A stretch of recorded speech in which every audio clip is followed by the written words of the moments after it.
Today we're at the home of William Thames, a new resident to Natchez, and we're here to look at his lovely home. Hey! Come on in. All right.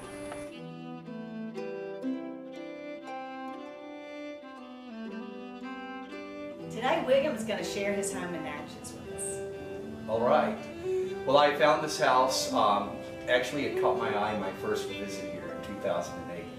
And the thing that caught my eye was the curved screen porch on the front. And I didn't come back to Natchez until 2012, and it still caught my eye.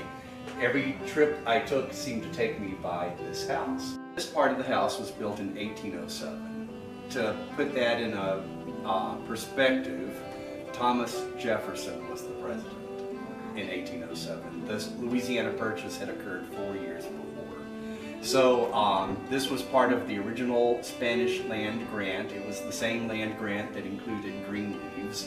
And then it got parceled out. The person who got that land grant, who is, I know his name, but he was almost like a developer, and he sold off parcels of land, including this one. This was connected to the property next door, and the third owners of this house were the Campbells, and they ran a school there. That was a private school.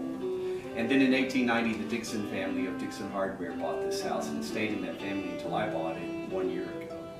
So it was 4 rooms. It was built as a Creole cottage. There were 2 front doors side by side. It wasn't a duplex, but it's that Creole style with 2 front doors. And it was 2 rooms and 2 rooms, and front to back fireplaces on either side. And then in 1890, the Dixons bought it, and they did an 8-month renovation, and they modernized it. They took out the original windows, they Victorianized it. And they replaced the siding on the front wall with novelty siding. They took out all the original windows, put in these 1-over-1s. They owned a hardware store, so they were showing off their merchandise. William, please tell us about this room. Well, originally, this was one of the Dixons' bedrooms. Well, I say originally, but they were the fourth owner, but they used this as a bedroom. And the rear wall of the house was the back wall of the kitchen. And as I was mentioning earlier, in 1890, they did an 8-month renovation. The kitchen was not in the house. The kitchen stood in the right rear corner of the property, detached, as was often the case. In 1890, they built a structure basically as large as this house, of brick, tied onto the back of this house, and they brought the kitchen to the house. Oh, interesting. William, are we in the original part of the house that was built in 1807, or is this part of the addition in 1890? This is the original structure, and in the 1890 addition, you can see this beam here. That's a supporting beam that goes all the way across. Oh, I see it. They enclosed a porch that ran across the back of the house, which had a full stairway that went to the upstairs rooms. And so this portion back here is brick that was added on, and then they extended this room with a bathroom in the 1890 modification. And left the coal fireplace in what is now my bedroom. Oh, nice. William, how many bedrooms do you have here? In the main house, there are 3 bedrooms. In the addition, this was the dining room, and the kitchen was to the rear here. And now this is 2 bedrooms, and they added a shared bathroom in between with separate vanities. Yes, nice.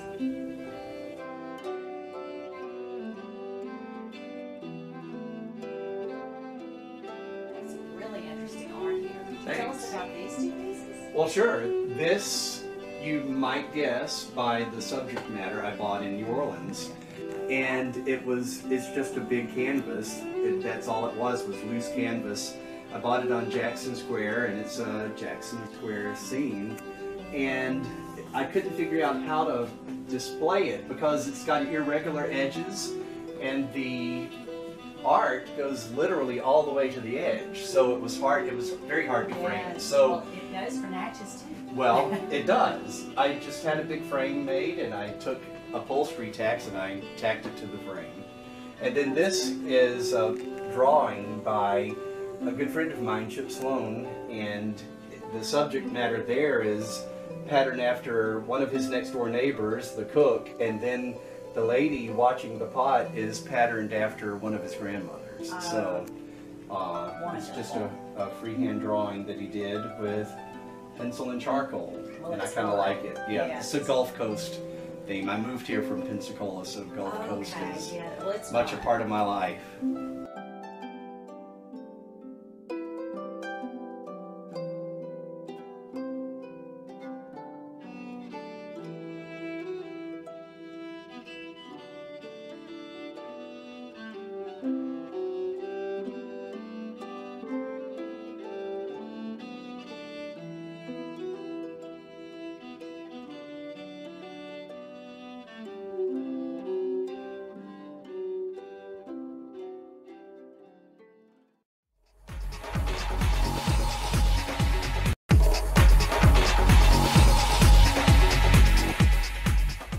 William, tell us about what brought you to Natchez. My first visit to Natchez, a friend that I grew up with in Evergreen, Alabama, suggested we come to Natchez for Thanksgiving in 2008. And I had never even spent a night in Mississippi before. And we came for that weekend, stayed at Mimi and Ron Miller's.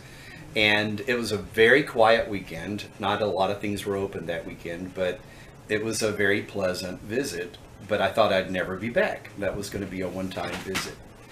Then in 2011, my best friend from Pensacola, in fact, the guy that painted this painting right here, and his wife moved across the river to St. Joe.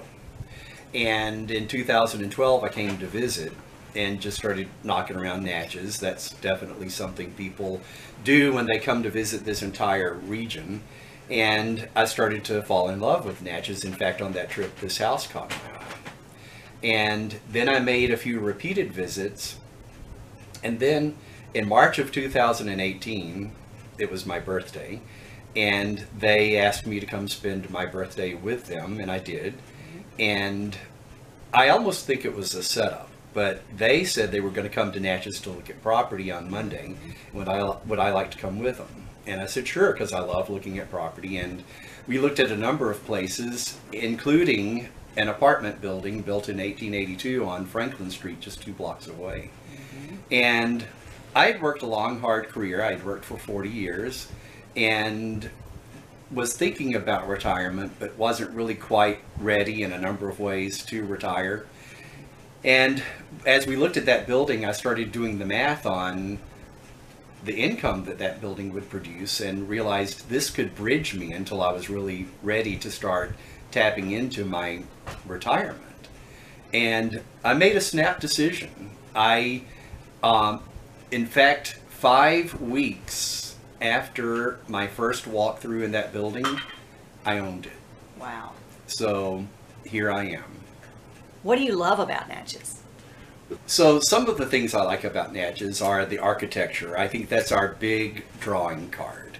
We have beautiful downtown commercial architecture. Yes. We have beautiful residential architecture. And then to take that to another level, the architecture of the landscape here is incredible. I think it's just a beautiful area. Then the other thing is the very friendly people here. I've been welcomed with open arms. I find most of the, if not all the people here to be very friendly and receptive, even to an outsider. Late in life, like myself, moving here, it's been very easy to blend into the people who live in Natchez. There's a lot to do here. There's a party every night. So it's just been an easy town to assimilate into. What influenced you as you were growing up? The major influences on me as I was growing up were first and foremost my parents, who were wonderful. I had great parents, and they anchored me really solidly with a core value system. Secondly, church. We were very involved in church, as many Southerners are, and then my teachers. I had another powerful influence in my school system teachers in Evergreen, Alabama. So I think those were my major influencers. Okay, that's great. What is one thing you would like youth of today to know about life from your perspective? As to one thing that I would like to share as an important thing for a teenager or a young person to know about life, that's really hard to boil down to one thing. I think perhaps a most important thing would be to find something you can be passionate about. Absolutely. Especially as relates to a career, because you're going to be doing it probably for a long time. Yes. So if you can find something as a vocation or an avocation that can really capture your passion, find that and develop it and try to devote your life to it. That's wonderful advice. Thanks. What drives and motivates you daily? The things that drive and motivate me daily, one thing that I thought was going to drive and motivate me daily was to move here and be quiet and write. I'm a frustrated writer. That hasn't happened so far. In fact, I did more writing before I moved here than I have since. The things that have been driving me since I moved here are this town. I've been captivated by a number of issues around Natchez that need attention to help us improve our town. And I've wound up focusing a great deal of my time and energy on Natchez and helping to make it even better than it is. Well, we are so lucky. Thank you. What is one word that best describes you? As to one word to describe myself, that's a very awkward question. Yes. Most Most people don't like to try to describe themselves, I would say. But I think that most of my friends would say that I'm witty. And I got that from my parents. I think I do have a good sense of humor. Then the second word, or another equal word to describe me, would be that I am able to focus and throw myself into an effort with everything I have. If I see something that needs to be done and that I need to do, I will make sure it gets done. Awesome. William, we thank you so much for inviting us into your home today and sharing your art and your home with us. We so appreciate it. Well, thank you.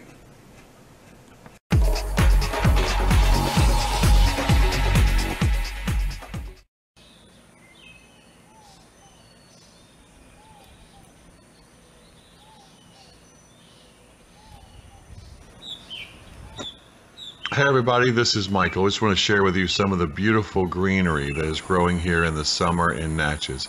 We have some of the most beautiful flowers and blooming trees and beautiful landscape. Please enjoy us as we share with you an arrangement made from these freshly found flowers this morning. Hope you enjoy it.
Thank you for watching this episode of Wow Natchez. We hope that you learned something that you didn't know about our beautiful city, whether it's the beauty of nature or the interesting personalities that we have that have moved here from other places.